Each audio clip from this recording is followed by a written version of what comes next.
നമസ്കാരം. Editor live breaking ന്യൂസിലേക്ക് സ്വാഗതം. Celebrating 50 years. Majestic jewellers.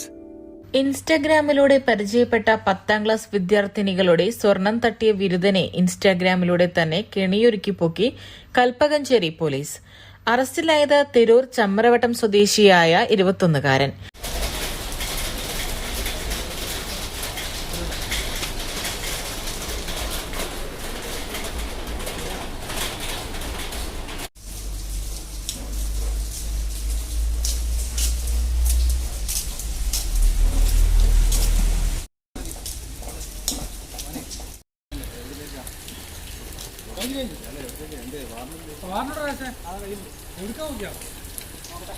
ഇയാളുടെ കൂട്ടാളിക്കായി അന്വേഷണം നടക്കുന്നു.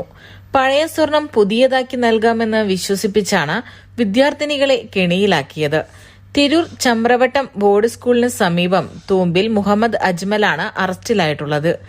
നിഫിൻ എന്ന ഇൻസ്റ്റാഗ്രാം സുഹൃത്താണ് ചതിക്കുഴി ഒരുക്കിയത്. ചങ്ക് സുഹൃത്തായി മാറിയ ശേഷമായിരുന്നു തട്ടിപ്പ് കെണി. അതിനാൽ വിദ്യാർത്ഥിനികൾ വാഗ്ദാനം വിശ്വസിച്ചു. കൽപ്പകഞ്ചേരിയിലെത്തിയാണ് വിദ്യാർത്ഥിനികളിൽ നിന്ന് സ്വർണം വാങ്ങിയത്. പിന്നീട് ഇൻസ്റ്റഗ്രാം ബന്ധം നിലച്ചു. അതോടെയാണ് തങ്ങൾ കബളിപ്പിക്കപ്പെട്ട വിവരം വിദ്യാർത്ഥിനികൾ അറിഞ്ഞത്. തുടർന്ന് വീട്ടുകാരെ വിവരം അറിയിക്കുകയും പോലീസിൽ പരാതി നൽകുകയുമായിരുന്നു. തട്ടിപ്പുകാരുടെ ഫോൺ നമ്പറോ മറ്റ് വിവരങ്ങളോ വിദ്യാർത്ഥിനികളുടെ കൈവശമില്ലായിരുന്നു.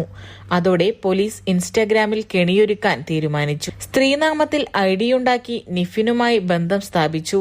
ബന്ധം അടുത്തതോടെ സമാന തട്ടിപ്പിന് ശ്രമമുണ്ടായി. അതോടെ പോലീസിന് പണി എളുപ്പമായി. സ്വർണം വാങ്ങാനെത്തിയ അജ്മലിനെ കൈയോടെ പൊക്കി. പെൺകുട്ടികളിൽ നിന്ന് സ്വർണം കൈപ്പറ്റിയതും അജ്മലായിരുന്നു. പെൺകുട്ടികളിൽ നിന്ന് വാങ്ങിയ 1.5 പവൻ തൂക്കം വരുന്ന സ്വർണം ചമ്രവട്ടം നരിപ്പറമ്പിൽ വെച്ച് നിഫിന് കൈമാറിയെന്നാണ് അജ്മൽ പറയുന്നത്. ഇയാളും ഇൻസ്റ്റാഗ്രാം വഴിയാണ് നിഫിനുമായി ബന്ധപ്പെട്ടിട്ടുള്ളത്. പെൺകുട്ടികൾ അജ്മലിനെ തിരിച്ചറിഞ്ഞതോടെ പോലീസ് അറസ്റ്റ് രേഖപ്പെടുത്തുകയായിരുന്നു. CI KS Sushanth, SI Udayaraj, senior civil police ഓഫീസർമാരായ പ്രിയ, മനോജ് എന്നിവരടങ്ങുന്ന സംഘമാണ് പ്രതിയെ തന്ത്രപരമായി പിടികൂടിയത്. അജ്മലിനെ തിരൂർ കോടതിയിൽ ഹാജരാക്കി. Editor live, Tirur.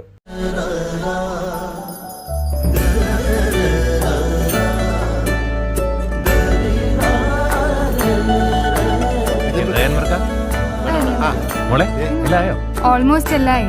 ഈ ഒരു ഡിസൈൻ മാത്രം കണ്ടില്ല. അതിനെന്താ, മോൾ ആ ഡിസൈൻ ഞങ്ങൾക്ക് അയച്ചത്. ഞങ്ങൾ അതേപോലെ ഡിസൈൻ ചെയ്ത് മാല വീട്ടിലെത്തിക്കാം. ആഹാ, അത് കൊള്ളാലോ. ഇപ്പൊ എന്നെ ഡിസൈൻ അയച്ചുതരാം. അപ്പൊ അനക്ക് വേണ്ടല്ലേ? Celebrating 50 years. Majestic jewellers.